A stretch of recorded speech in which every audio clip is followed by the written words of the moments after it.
cœur d'une vaste forêt giboyeuse, en Sologne, surgit avec majesté des anciens marais, le château de Chambord. Emblématique de la Renaissance française, le palais, commandé par François Ier, est certainement le plus célèbre de tous les châteaux de la Loire.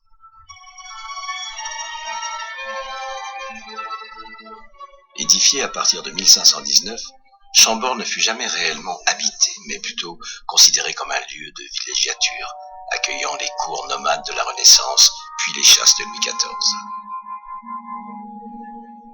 Chambord fut avant tout conçu comme la vitrine de la puissance souveraine de François Ier.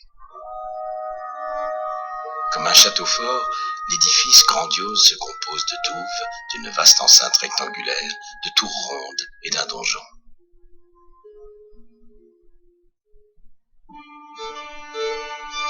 Sa façade, parfaitement symétrique et aux proportions harmonieuses, dégage une impression de grande clarté géométrique. L'escalier à simple vis, dont la cage entièrement ouverte donne à la structure toute sa transparence, inscrit Chambord dans la lignée architecturale française.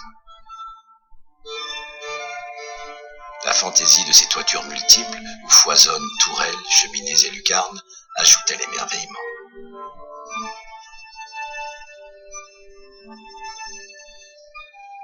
De longues galeries extérieures permettent la circulation sur les toits du château.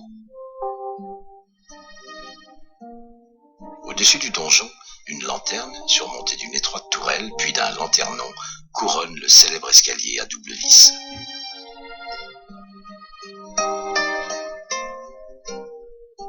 Probablement due au génie de Léonard de Vinci, son originalité tient à la superposition de deux escaliers qui permettent à deux personnes de monter et descendre sans se rencontrer.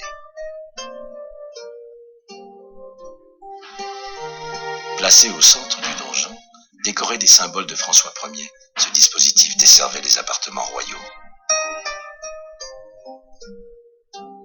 Plus tard, Louis XIV, qui affectionna tout particulièrement le lieu pour son immense prestige, se réappropria l'ambitieux projet politique de son prédécesseur.